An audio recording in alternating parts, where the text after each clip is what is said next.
আমরা মাকে দেখতে আসছি, যদিও বা দেখতে পারবো না, এরপরও মাকে দেখতে না পাইলেও ওনার আশেপাশে থাকার জন্য আসছি চট্টগ্রাম থেকে, ব্যাস। আচ্ছা, এই যে দলের পক্ষ থেকে বলা হয়েছে, হ্যাঁ, এটা দলীয় শৃঙ্খলা ভঙ্গ, হ্যাঁ দলীয় শৃঙ্খলা ভঙ্গ, এটা বুঝছি, হ্যাঁ, কিন্তু আবেগের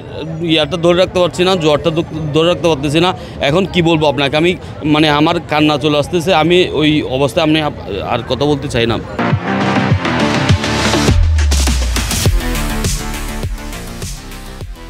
ভাই হারা যেহেতু সিটাঙ্গে ফোন, হারা সিটাঙ্গে বাসার তৈ হারা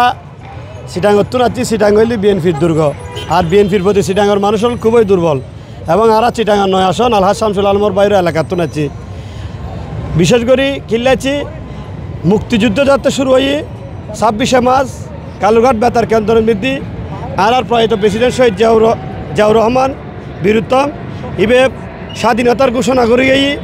এবং ইবের ঘোষণার পরপরেই এই চট্টগ্রাম মধ্যে সারা বাংলাদেশের মধ্যে মুক্তিযুদ্ধ সংগঠন হয়ে, এবং 1981 সালে 30শে মে যখন শহীদ প্রেসিডেন্ট জিয়াউর রহমান মারা গিয়ে তার মারা যাওয়ার পরে যখন বাংলাদেশের গণতন্ত্র লই টানাটানিয়ার মানুষ বিভিন্নভাবে দিক নির্দেশনা নেওয়ার ঠিক ওই মুহূর্তের মধ্যে আর আবশ্যিক দেশনেত্রী আর গণতন্ত্রের মা আর হৃদয়ের স্পন্দন দেশনেত্রী বেগম খালেদা আবির্ভূত হয়ে এই বাসিল যোগ্য কি গড়ের বউ, কিন্তু বহুত্তরই যোগ্য গণতন্ত্রের যোগ্য কন্যা হিসেবে গণতন্ত্রের মা হিসেবে জন্মই। তো যেহেতু আর গণতন্ত্রের মা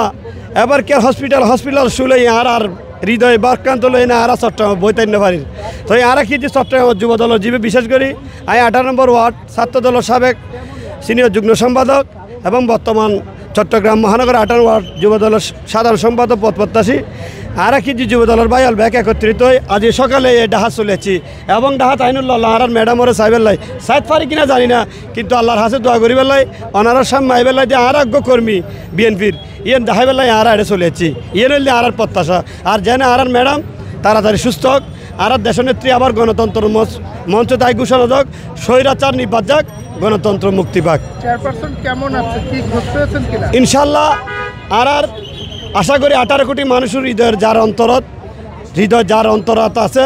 যার ভালোবাসা আছে, ইনশাল্লাহ আর ম্যাডাম সুস্থ আছে এবং অতি শীঘ্রই আবার 18 কোটি জনগণের মানুষের মধ্যে ফিরে আইব, ইয়ে নেই আর আশাবাদী।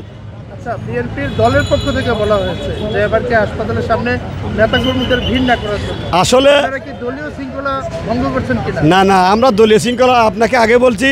চট্টগ্রাম হচ্ছে বিএনপির দুর্গ, বিএনপির রাস্তার একটি জায়গা, চট্টগ্রামের মানুষ বিএনপিকে বেশি ভালোবাসে, কিন্তু এখানে দেখেন আমরা ভালোবাসার কারণে আজকে এখানে চলে এসেছি, কারণ মানুষ ভালোবাসার জন্য সব কিছু করতে পারে, তাই আজকে আমরা ভালোবাসার কারণেই এবার কেয়ার হসপিটালের সামনে চলে আসছি।